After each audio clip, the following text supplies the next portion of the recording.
everybody. It's time for the Pedego Podcast, exploring the e-bike revolution. Join us each week as we talk with the entrepreneurs behind this movement and the love stories of those just riding along. Brought to you by Pedego Electric Bikes.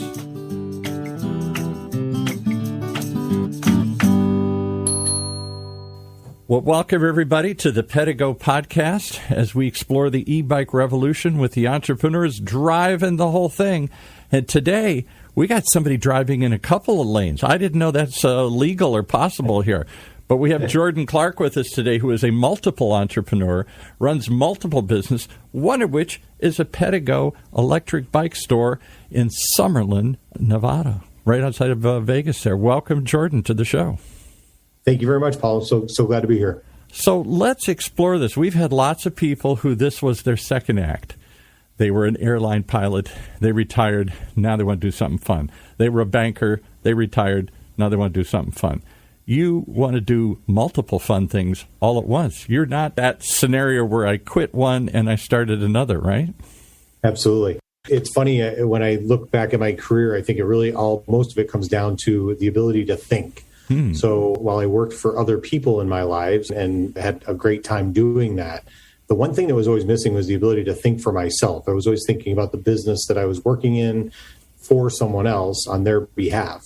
And I really was attracted to being able to just explore new opportunities and find new things that I wanted to do and new things that I wanted to learn about. So, is it that simple? You wake up and you say, that's something I'd like to do. I know, but I'm already doing this. I'll do both of them.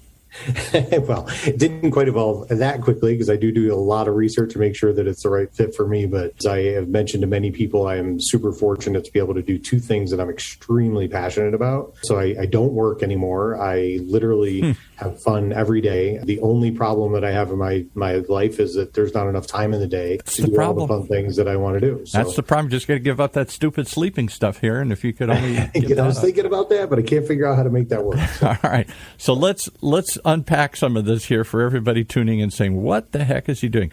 Before you did Pedego, I assume you had this other business, and you still have this other business. What is this other business? That's great. It's actually a full-service meetings agency. It's called Face-to-Face Meetings and Incentives. We actually operate corporate meetings for customers all over the world. So we help them find the appropriate hotels, negotiate contracts, and then we actually help them operate those things by planning all their food and beverage, their audiovisual, transportation, the whole 9 yards. So they're outsourcing rather than, I don't know who handles this internally, but there's usually a team somewhere in the marketing department, and it's their job, and they usually groan because they usually don't want to do that. Exactly. And they like some of the fun parts about it, but it's about having the worldwide network of people to draw from, so that we just operated a meeting in Albuquerque, believe it or not, for one of our customers. And they had a couple people from London that were not able to get there. So we were able to call some friends of ours that we've known throughout the industry and over the years, and actually operated a sub meeting at the same time in Brighton, all from Las Vegas and where we're headquartered. And then it's fun, but it's about the network and really just helping people understand what the value of moving meetings forward, and they really help businesses grow. So super, super fun. So what a cool business. You bring people together. They have a party. They have an event. Everybody goes with a smile. That would seem fulfilling. That would seem rewarding. That would seem you're in the right spot. You're outside of Vegas there where all of this stuff happens. Why feel the need to sell electric bikes? Well, I don't know that I'm so interested in selling them, but being around them, because they just, as you can see right now, they bring a huge smile to my face. They sure do. So, for anybody who can't see this, you got a big smile on your face. I do. In mere mention. 8 years ago, when I was working for someone else, I actually found myself in Huntington Beach one afternoon without anything to do, which was quite unusual for me because at the time I traveled somewhere between 150 and 200,000 miles a year and handled 10 appointments every day and was running a $400 million business. I had an afternoon with nothing to do, and I walked back into my hotel, and there was a Pedego bike in the lobby. And at the time, I weighed 330 pounds. I was a very big boy. And I'm like, boy, I wonder if I could actually ride a bike down here. And I'm a big fella and so on and so forth. But you got time to kill them at the beach. There's a boardwalk across the street. And because Huntington Beach has a long stretch of a path where everybody rides bikes and skateboards and scooters. It's sort of like the boardwalk back east. That's what everybody does. 100%. So I rented the bike that afternoon, and I rode 30 miles that first afternoon. Wow. And I just couldn't stop. And I went home the next day, and for the next 9 months, I could not stop thinking about this amazing experience that I had. And I looked into it, and as you know, it's an investment, right? Electric bikes are an investment, and they are an investment that keeps giving dividends far after you purchase it. But it took me a while to decide to take the leap and go ahead and do it. But because you got another business. Exactly. And not as much free time as I wanted. So 9 months later, I ended up purchasing 2 of them. And from a fabulous gentleman that I ended up years later actually purchasing one of his businesses from. Howard is quite a legend here in Las Vegas. We call him Mr. Electric Bike. He's a very young, 82 years old. Wow. And he's decided he's going to retire and do some golfing, and his wife and what have you. But fast forward several years, he gave me a call in December and said, you know what, 2 stores is getting to be a little bit much for me. And I'm 82 and I kind of want to go golfing. So I wanted to see if you were interested in purchasing the Summerlin store. Look at that. And Summerlin is, as I recall, it's outside of Vegas there somewhere. It's kind of like a distant suburb. It's on the west suburb. side of Las Vegas, so about 10 miles out. So okay. And then Henderson's the other way towards the dam or whatever here. And correct, exactly. So, and you decided to buy one and then see how it works, and now you're buying the second one? Is that the way it works? Hey, I bought the second one last week, and we're just having fun. And I just, literally every day, I just wake up and I can't wait to, get my coffee and go in the car. I can't even wait to have coffee at home anymore. I drink it in the car because I'm just so anxious to get in there. I meet the coolest people every day. We're having fun. And the part that I never expected, of course, every entrepreneur opens a business to make money. Sure. But the part I never expected was the fulfillment that I get from seeing the smile on people's faces, hearing the little ooh-hoo that they make the first time they feel an electric motor engaged in their pedal assist. And quite candidly, in a lot of places, I'm proud to say that people that never thought they'd ever be able to ride a bike again, and just the joy that. So let's talk about all 3 of those, because that's a theme I never thought of before I started this show. When they asked me to host the show and let's talk about this topic on an ongoing basis, I thought it would be an opportunity. It's an emerging industry. It's a revolution and change. People older are riding bikes again. I get all that. I think that's a fascinating story. What I didn't get was the woohoo, how much fun it is. We're like little silly kids again story here. And not just the customers, but the owners of these stores. Talk about that. Is it something you just got to experience, or can you describe this euphoric feeling to all of us here? I think I can describe it. I don't think anything will be quite exactly like it. But first of all, if you haven't figured this out yet, people who buy Pedegos, they're inherently nice. They're just kind, and they're gentle folks. Because they're in that frame of mind, maybe? They're I'm going to get out and see the world and they're do having stuff. fun, right? They're doing what we suggest, hello fun. So, but when we're talking, they really want to learn about the bikes. They're very curious, and they can be overwhelming if they're not presented in a nice, clean way. But when they come in the store, we get to know them a little bit, and then we're like, can we just go have some fun? Let's go ride a bike out back. Yeah. And I'll ride first, and I'll show you that it's okay and it's pretty easy. And they ask a bunch of questions. We take as much or as little time as they want to, and then they get on the bike. And we always ask them to ride the bike first without the pedal assist. So at least in my stores I do, and I'm pretty sure a lot of other folks. Mm-hmm. So because it's a real bike, you can just ride it around if you want. Get used to the bike itself, and how big it is or small it is or how it rides and what have you. And then we ask them when they're on a straightaway to go ahead and just push that little plus sign and bring it up to pedal assist 1. And that's the moment where we get the ooh, because they get that that feeling of wow, and it's and that's the part, and they just smile because like every single time that happens. So it's pretty cool. We've had dealers say you can almost time it. Okay, 5, 4, 3, 2, 1. There it is. It's going to happen. Yep, 100%. And a big smile, and they go the woohoo, ooh. Yep, And make some little noise. So do they ever make little noises and go woohoo when you plan a corporate training event? They might be happy, but do they literally outgo, ooh, that was fun? That's a hard no. That's a hard no. They sure do not. So it's a different experience, not just an opportunity, because it is an emerging industry. It's rapidly growing everywhere, not just Pedego, but this whole e-bike thing came out of started nowhere, and everybody's doing it. And I say partly because it allows people who haven't ridden bikes in a long time. The second thing, the health benefits of doing this. You talked about yourself. You don't look like 300 pounds. I'm looking at you on Zoom. You don't look 300 pounds. No, I actually right I'm proud to say I weigh 250 now. A huge portion of the reason of that is for Pedego.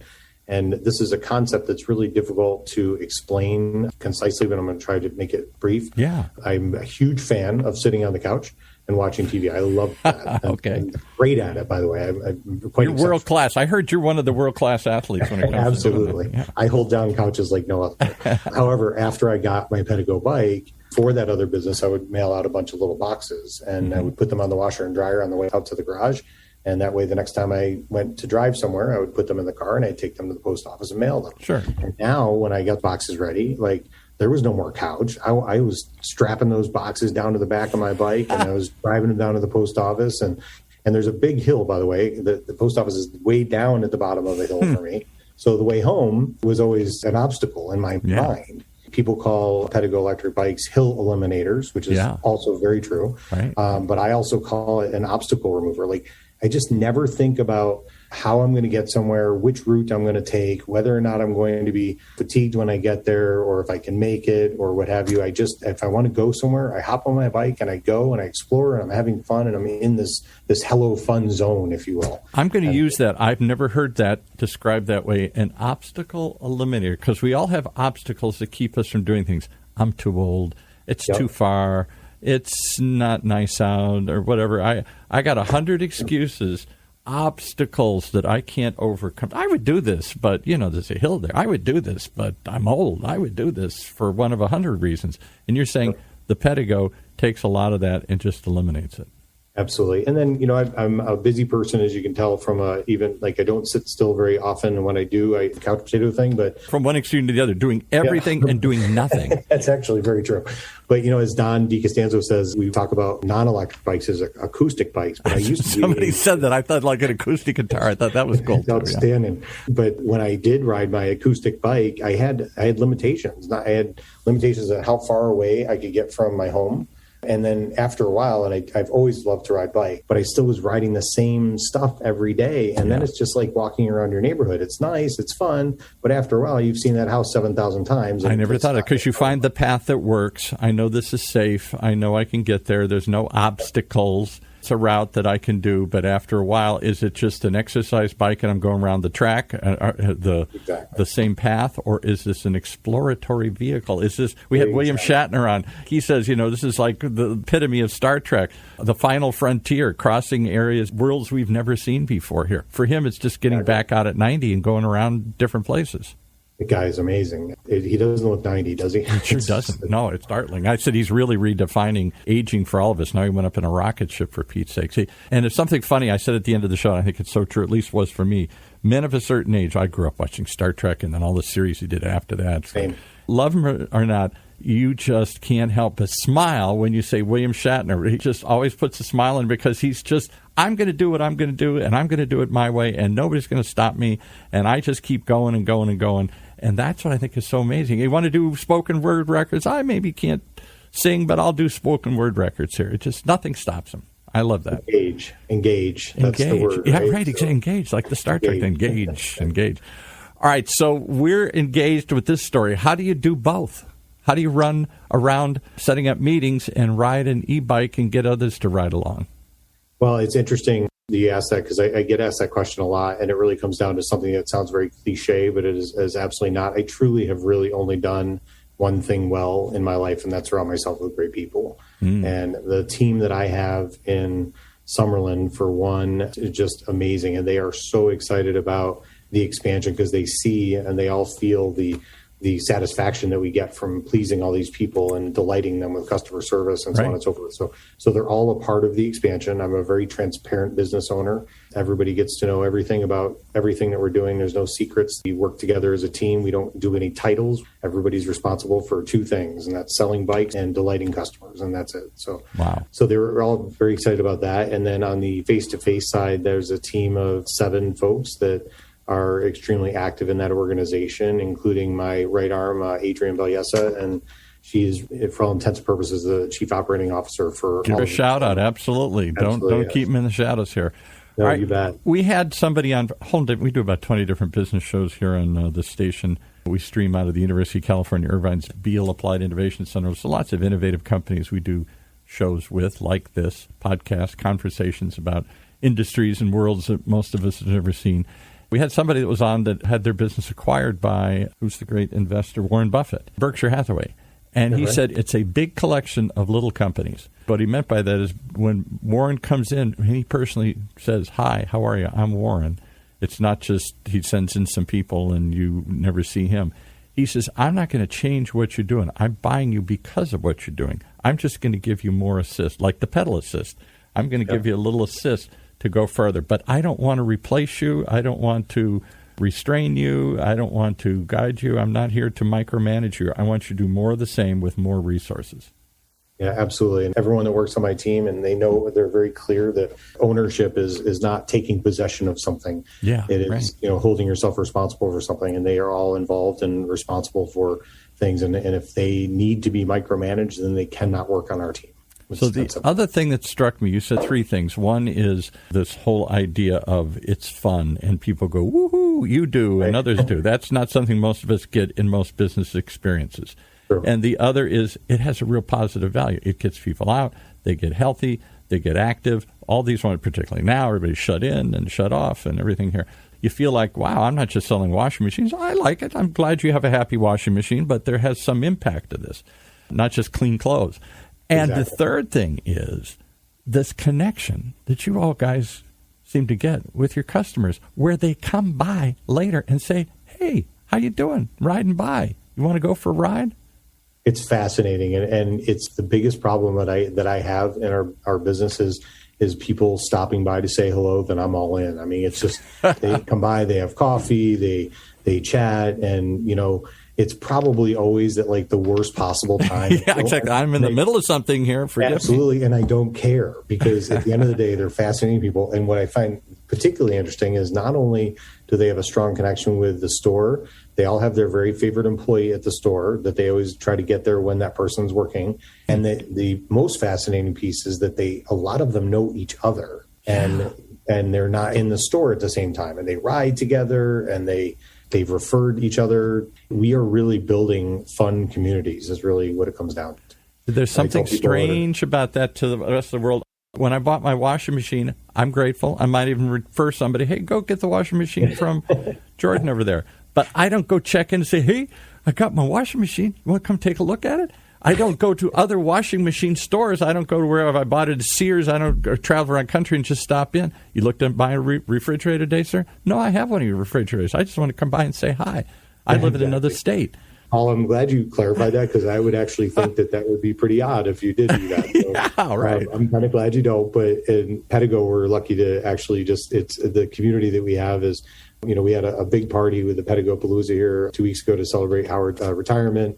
And all of a sudden around the corner come 20 ladies, all from Boulder City, which is a bit of a distance here. And they have all the same T-shirt on that says OBBB. I think it was Older Boulder Biker Babes. Older Boulder Biker Babes. All right, that makes sense. I got it. These people, they ride every single day, and they go out for lunch together, and they meet at bars, and they have a couple of beers together. Yeah. And later that day, we actually went to go join them, and just invited us to join after the party. And we went and just, spent 2 hours just talking. And we all can talk about our bikes. We have to stop ourselves because we could be there all day. Yeah. So, well, all of that is what we're trying to understand as we wrap our heads around this e-bike revolution that's got people at an older age out being active again on bikes with a little bit of assist, and they're feeling healthier. They're getting social, and they're forming a tribe. I never thought that you could bond over bikes, but I guess it's kind of like Harley Davidson riders. All my buddies, this is their fantasy, to be easy rider again and go get They're CEOs, but they want to get back out and let their hair in the wind and ride across the country. I think it has some of that. Is it just the youthful feel of it, or is it just the exhilaration of just getting out and going again? I think it's the getting and going, and it's also just the connection. I mean, we're humans. Like we all want to be connected to each other. And if you look at my other business, it's called Face-to-Face Meetings and Incentives. It's about the importance of the value of surrounding yourself with other people and having those interactions. And that's they're getting when they're working with other Pedego folks. So there you go. That's the connection story here. At our essence, at our core, we are not solo people. We're not solopreneurs. We're not solo socially. We're not solo when it comes to business relationships. We need to get out and connect with people. And maybe that's what you're helping everybody do here again. Jordan Clark, give us the name of the stores again. You got a couple of, maybe even more coming, they tell me.